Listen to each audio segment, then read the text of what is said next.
పెళ్ళైనా పండగైనా వేడుక ఏదైనా పట్టు చీరల ప్రత్యేక వేదిక వారాహి సిల్క్స్.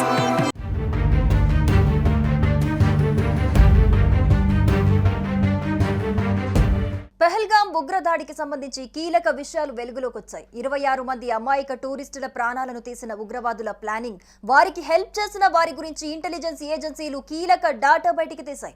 3 పాకిస్తానీ ఉగ్రవాదులు, 1 స్థానిక ఉగ్రవాది దాడిలో పాల్గొన్నారు. ఫోరెన్సిక్ విశ్లేషణ ప్రకారం ఉగ్రవాదులు K47 M4 రైఫిల్స్ వాడినట్లు తెలుస్తోంది. అత్యంత కష్టతరమైన హిమాలయాలు, దట్టమైన అరణ్యాల్లో గంటల కొద్దీ ట్రావెల్ చేసి పహల్గాం చేరుకున్నట్టుగా తెలుస్తోంది. కొకేర్నాగ్ అడవుల నుంచి బైసరన్ లోయకు దాదాపు 20 గంటల నుండి 22 గంటల పాటు కష్టతరమైన భూభాగం గుండా నడిచి వచ్చి ప్రాణాంతక దాడిని అమలుపరిచినట్లుగా తెలుస్తోంది.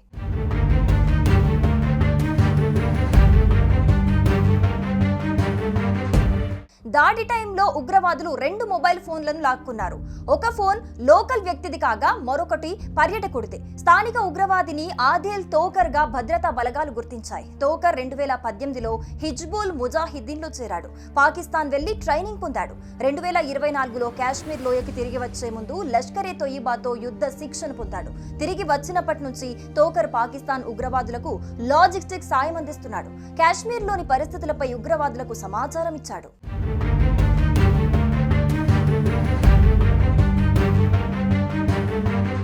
పహల్గాం దాడి సమయంలో దుకాణాల వెనుక నుంచి 2 ఉగ్రవాదులు బాధితులను పాయింట్ బ్లాంక్ రేంజ్ నుంచి 4 కాల్చి చంపారు.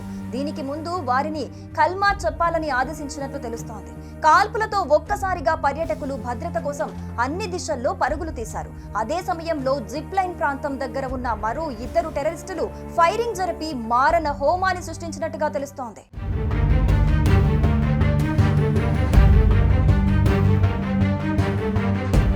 ఘటన సమయంలో స్థానిక ఫోటోగ్రాఫర్ ప్రాణాలతో బయటపడ్డాడు.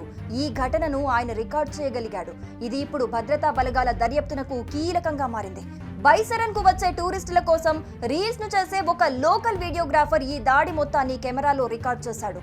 దాడి జరిగే టైంలో ఓ చెట్టుపై దాక్కుని మొత్తాన్ని రికార్డ్ చేశాడు. ఆ ఫుటేజ్ ఇప్పుడు ఎన్ఐఏకి కీలకంగా మారింది.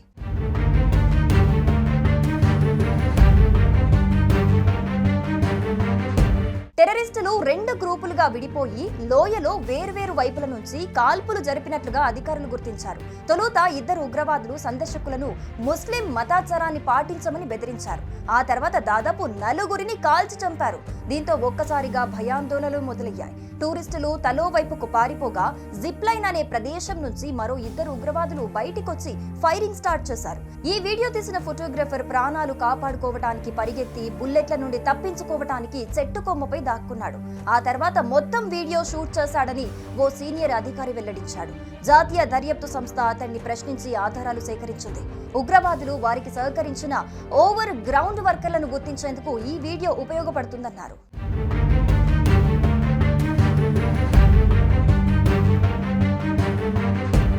సుమన్ టీవీలో మీ పర్సనల్ అండ్ బిజినెస్ ప్రమోషన్స్ కోసం కింది నెంబర్కి కాంటాక్ట్ చేయండి.